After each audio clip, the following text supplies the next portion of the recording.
Buenas tardes, mi nombre es David Sánchez, soy estudiante de la Universidad Tecnológica Indoamérica, estoy cursando el segundo semestre en la Facultad de Derecho. En esta ocasión estoy realizando este video como parte de las tareas del proyecto formativo Ciencias Penales.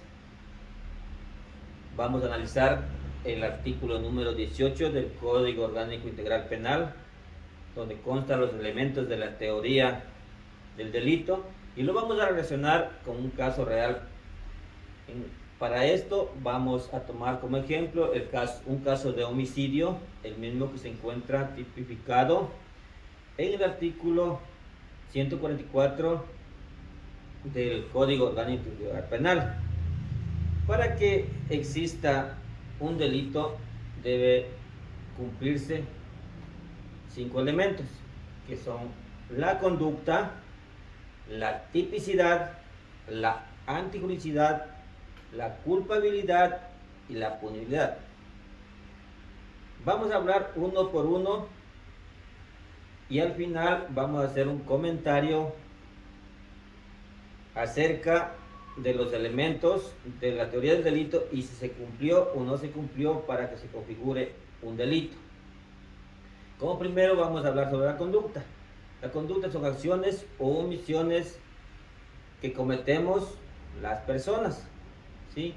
La acción es una conducta activa, se refiere cuando se verifica el hacer.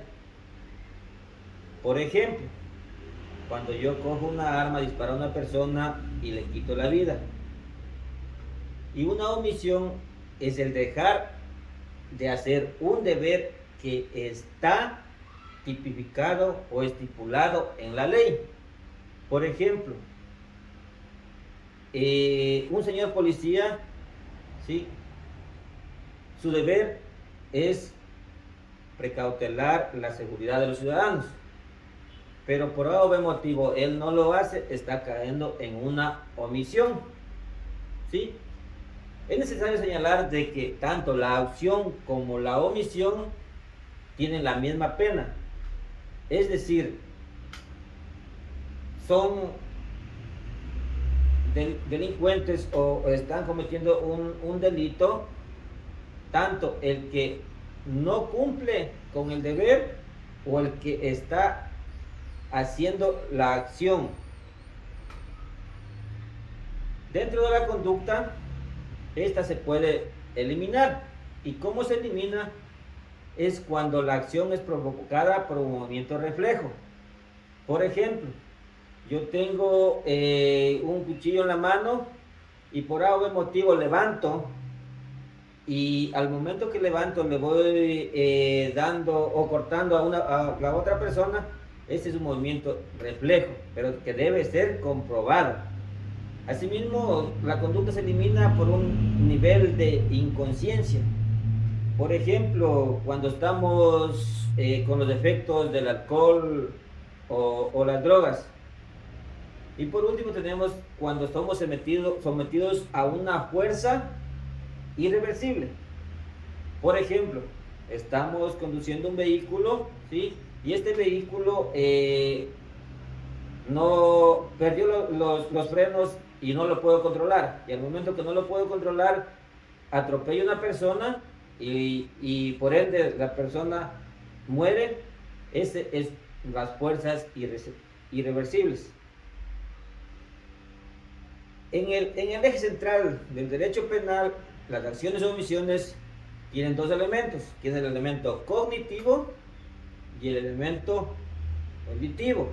Sí, el elemento cognitivo es o se relaciona con el conocimiento, es decir, yo conozco la norma, pero sin embargo lo hago.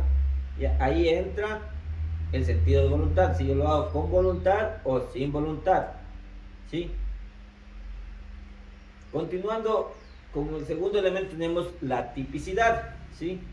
La tipicidad es la redacción que consta en el Código Orgánico Integral Penal y que esta debe ser verificada para imponer una pena. Dicho de otra manera, que se encuentre tipificado bajo una norma, ¿sí? La tipicidad tiene tres elementos, que es la conducta típica, los sujetos y los objetos. Dentro de la conducta típica se divide en dos, que son elementos objetivos y el elemento subjetivo. El elemento objetivo es la manifestación externa de la conducta y que está constituida por un verbo rector. En el ejemplo que tenemos del caso real es el verbo rector matar. Asimismo, dentro del elemento subjetivo se subdivide en doloso y culposo. ¿Cuándo es doloso? Cuando nosotros aumentamos el dolor en la víctima, en este caso como estamos tomando el ejemplo de matar. Y es culposo cuando es perpetuado por negligencia o descuido. Ahí volvemos al ejemplo del que estoy manejando o conduciendo un vehículo y mientras estoy conduciendo estoy manipulando mi teléfono celular y por negligencia y descuido no miro que una persona está cruzando la carretera y lo atropello y por ende le causo la muerte. Entonces esos son lo que es culposos.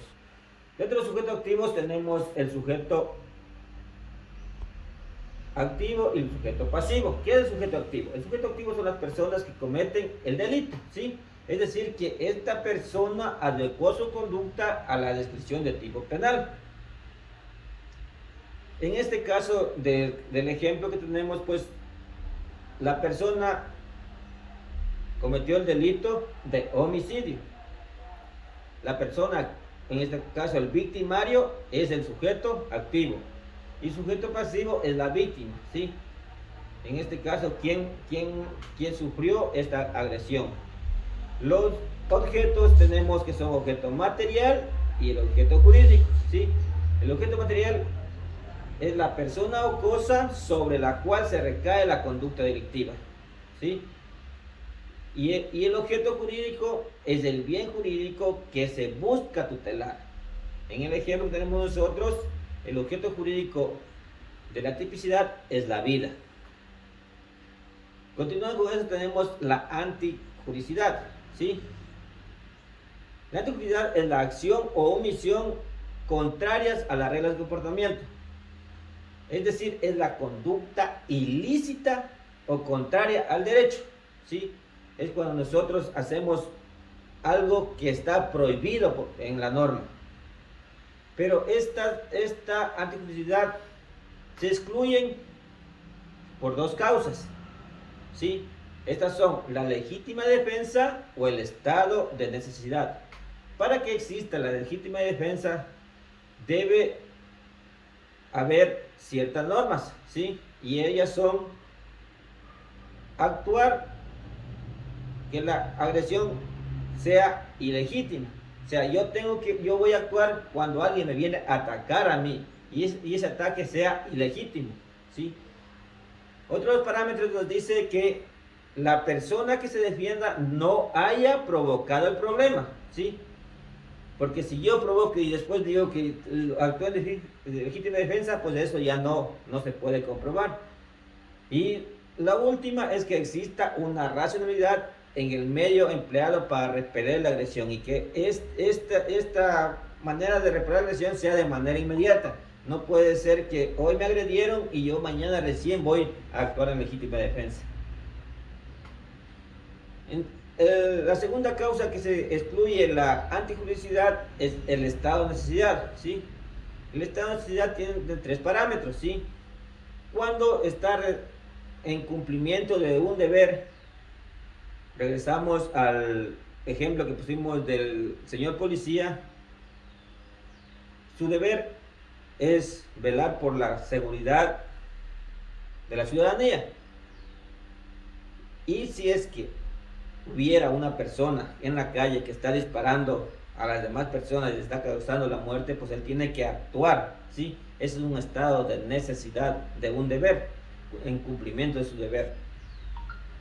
También tenemos que exista un mal real y que actúe por proteger otro bien jurídico. Aquí le ponemos el ejemplo de que una persona fue sufrió un accidente y en ese accidente pues se quebró el brazo. Le llevaron al hospital, el médico le evalúa y decide de que se le debe amputar el brazo porque es la única forma de salvar la vida de esa persona. Entonces, ahí estamos protegiendo un bien jurídico superior. Y por último, es demostrar de que ya no había otro camino, que se agotaron todas las circunstancias posibles, pero que eso fue lo que tenía que hacer. Continuamos con lo que es la culpabilidad, ¿sí? La culpabilidad es responsabilizarle a alguien por sus conductas. En este caso, a quien comete el delito, al que le llamamos victimario, ¿sí? Y a este se le debe hacer un juicio de reproche, ¿sí? Un juicio de reproche, o puede ser una sentencia, o le podemos, dentro de la sentencia, la pena privativa de libertad, ¿sí? Asimismo, existen personas inimputables, ¿sí? ¿Y cuáles son esas? Son los que tienen una perturbación mental absoluta y los niños y adolescentes, ¿sí? Cuando una persona tiene una perturbación mental absoluta, ¿sí? Es cuando ellos carecen del elemento cognitivo y del elemento volutivo. Por ejemplo, tenemos los psicópatas, ¿sí? Pero estos deben ser enviados a un centro de atención donde ellos permanezcan hasta que puedan recuperar su conciencia cognitiva, ¿sí? La otra personas inimputables son los niños y adolescentes, y estos tienen una justicia especial y son juzgados por el Código de la Niñez y Adolescencia.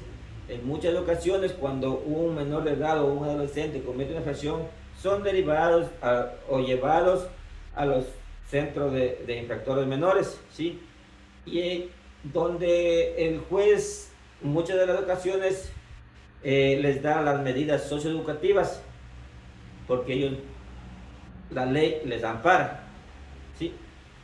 Una persona es imputable a partir de los 18 años, es decir, que él ya se puede someter a un juicio de reproche o a una sentencia normal.